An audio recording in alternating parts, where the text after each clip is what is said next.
Hello, I'm Richard Shaw, Chairman of the Battle of Worcester Society.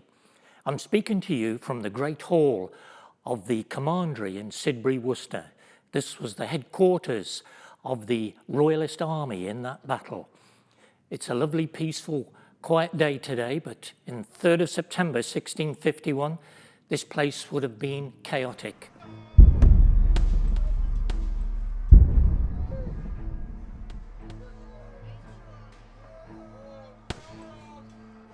The Battle of Worcester was the final and deciding battle of the English Civil War. Charles II had raised an army in Scotland and was marching on London to try and regain the monarchy, lost in 1649 when his father was executed. He had approximately 12,000 Scotsmen in his army, with maybe another 2,000 English, and he hoped to recruit men on the way down from Scotland on his way to London. But that didn't happen. He had underestimated the situation. Oliver Cromwell had raised an army of some 30,000 parliamentarians, and he had got to Evesham to cut off Charles's route to London. Cromwell's army was 30,000, twice that of Charles's army. They'd gathered at Evesham and began to march on Worcester, where Charles had stopped. His men were exhausted, couldn't go any further. They knew their way to London was cut off, so they stopped at Worcester and dug in, fortified the city, expecting Cromwell to attack. On the 28th of August, there was a minor battle at Upton-on-Severn, but the parliamentarians secured Upton Bridge. So the parliamentarians were able to cross over, and they could come up on the west side of Worcester with Cromwell's main army on the east side. The battle was all over Worcester. There was fierce fighting at Powick Bridge. The bridges were so important. Cromwell built 2 bridges of boats tied together with planks on top, so his men were able to cross the Teme and the Severn. The men at Powick were outflanked, so they had to retreat into Worcester. Charles II was in the cathedral tower, and he could see that he needed to do something. He was only 21. He wasn't a good general, but he was very courageous.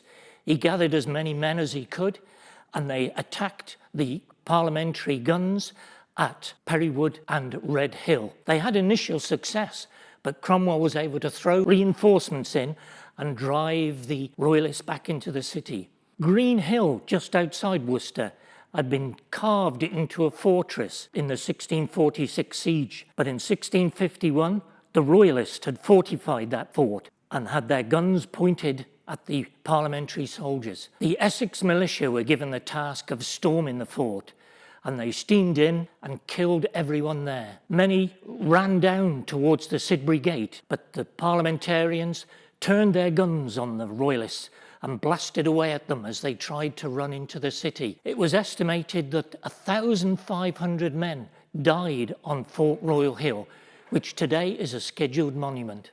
Fort Royal was taken, the king escaped, the parliamentarians steamed into Worcester, and there was fierce fighting on the streets of Worcester. It was said the streets ran with blood. Anyone who resisted the parliamentary army were killed. And so the Battle of Worcester was won. Historians say that Charles never had a chance. He was outnumbered 2-1 from the very start. If he'd been a good general, he would have known that it was not a good day for a battle. But the parliamentarians won the day. Charles went into exile for some 9 years, and Worcester was the end of the English Civil War. England, Great Britain, was a republic until Charles returned in 1660 with a peaceful takeover of the country. Cromwell had died, his son Richard had taken over. Richard wasn't the man that Oliver Cromwell was. So this country was in chaos, and they asked Charles to come back. So Charles returned in 1660. He was crowned in 1661, and our monarchy was restored. But Charles never again returned to Worcester.